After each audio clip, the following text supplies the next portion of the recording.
ನಮಸ್ತೆ ಎಲ್ಲರಿಗೂ, welcome to my new vlog. ಇವತ್ತು ನಮ್ಮಮ್ಮ ಏನೋ ಒಂದು ಸ್ಪೆಷಲ್ ಆಗಿ ಮಾಡ್ತಾ ಇದ್ದಾರೆ. ಅದರಲ್ಲಿ ಏನೇನು ಐಟಮ್ ಹಾಕಿದ್ದಾರೆ, ಅದು ಯಾರಿಗೋಸ್ಕರ ಮಾಡ್ತಾ ಇದ್ದಾರೆ, ಅದು ಹೇಗೆ ಮಾಡ್ತಾ ಇದ್ದಾರೆ ಅಂತ ನಾನು ನೋಡ್ತಾ ಇದ್ದೀನಿ. ಸೊ ನಿಮಗೂ ನೋಡ್ಬೇಕಂದ್ರೆ ಬನ್ನಿ, ನನ್ನ ಜೊತೆ ತೋರಿಸ್ತೀನಿ. ಅಮ್ಮ ಏನು ಮಾಡ್ತಿದ್ಯಾ? ಎಂತ ಉಂಡೆ? ಬಾಣತಿಗೆ ಕಾಲು ಶುಂಠಿ ಹಾಕಿ ಕುಡಿದೀನಿ. ಉಂಡೆ ಫ್ರೆಂಡ್ ಒಬ್ಬಳ ಸೊಸಿನಾಗೆ ಬೇಕಿತ್ತು. ಹೆಚ್ಚೊಳಗೆ ಆಗುತ್ತೆ ಅಷ್ಟೇ ಕಳಿಸಿ ಕೊಡುವ ಮೇಲೆ. ಓಕೆ, ಆ ಉಂಡೆ ತಿಂದರೆ ಏನಾಗುತ್ತೆ? ಅದು ಬಾಣತಿ ತಿಂತೀಯ?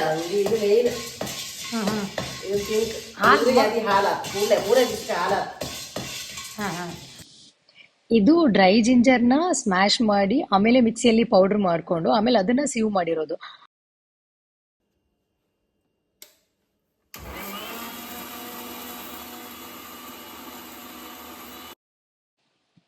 ಡ್ರೈ ಜಿಂಜರ್ನ ಮಿಕ್ಸಿಯಲ್ಲಿ ಪುಡಿ ಮಾಡಿದ್ಮೇಲೆ ಮತ್ತೆ ಸೀವ್ ಮಾಡಿ ಇಟ್ಕೊಳ್ತಾ ಇದ್ದಾರೆ. ಅದು ಫೈನ್ ಪೇಸ್ಟ್ ತರ ಬರಲಿ ಅಂತ. ಬೇರೆ ಐಟಮ್ಸ್ನೆಲ್ಲ ಸೀವ್ ಮಾಡ್ಬೇಕಂತೇನಿಲ್ಲ.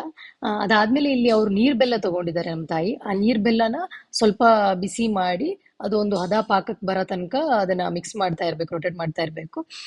ಅದಾದ್ಮೇಲೆ ಇವೆಲ್ಲ ಈ ಸ್ಪೈಸಸ್ಗಳನ್ನೆಲ್ಲ ಪೌಡರ್ ಮಾಡಿ ಇಟ್ಕೊಂಡಿದೀವಲ್ಲ, ಸೊ ಆ ಪೌಡರ್ಗಳನ್ನ ಮೆಲ್ಲ ಸ್ವಲ್ಪ ಸ್ವಲ್ಪ ಹಾಕ್ತಾ ಹಾಕ್ತಾ ತಿರುಗಿಸ್ತಾ ಇರಬೇಕು.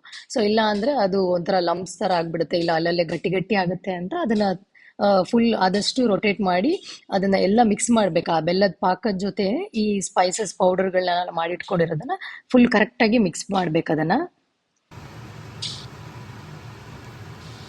ಇದೊಂದು ಉಂಡೆ ಕಟ್ಟು ಅಂತ ಈ ಹದಕ್ಕೆ ಬಂದ ತಕ್ಷಣ ಸ್ಟೋವ್ ಆಫ್ ಮಾಡಿ ಮತ್ತೆ ಅದನ್ನ ಚೆನ್ನಾಗಿ ಮಿಕ್ಸ್ ಮಾಡಿ ಇಟ್ಕೊಂಡಿದ್ದಾರೆ.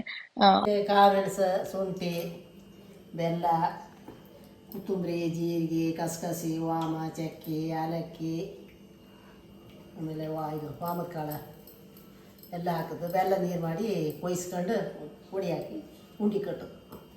ಅಲ್ಲ, ಬೆಲ್ಲ ನೀರು ಹಾಕಿ ಕೊಯ್ಸಿ ತಿರ್ಸಿ ಒಂದು ಹದ ಉಂಡೆ ಕಟ್ಟು ಬಂದ್ರ ಕೂಡಲೇ ಮತ್ತೆ ಇದನ್ನ ಈಗ ಇಳಿಸಿ ತುಪ್ಪದಲ್ಲಿ ಮುಟ್ಕೊಂಡು ಉಂಡೆ ಕಟ್ತಿದ್ದೆ. ಇಷ್ಟೇ ಸಣ್ಣ ಉಂಡೆ ಕಟ್ಕಾಯ್ದ? ತುಂಬಾ ದೊಡ್ಡ ಸಣ್ಣದೇ ತಿನ್ನೋದು, ಮಾತ್ರ ತಿಂದಂಗೆ ತಿನ್ನೋದು. ಬೆಳಿಗ್ಗೆ ಒಂದು ಸಾಯಂಕಾಲ ಒಂದು ಹೆತ್ತು ಬಾಣಂತಿಯರ ಬೆಳಿಗ್ಗೆ ಒಂದು ಸಾಯಂಕಾಲ ಒಂದು ತಿನ್ನು. ಅದಾದ್ರೆ ಹಾಲು ಆಗಿದ್ದಾರಲ್ಲ ಫಸ್ಟಾಗ ಇದನ್ನ ತಿಂದ್ರೆ ಮಾತ್ರ ಹಾಲು ಹಾಲ ತಿನ್ನಕಿರಿ. ಖಾರದಲ್ಲಿ ಬಿಡುಕಿಲ್ಲ, ಮಾತ್ರೆ ಕುಡ್ಕೊಂಡು ನುಂಗುದಿಲ್ಲ. ಹಾಗೆ ಬಾಯಿಗೆ ಒಂದು ಹೋಗಿ ಸೀಬಿ ನುಂಗಿ ಬಿಡ್ಲ.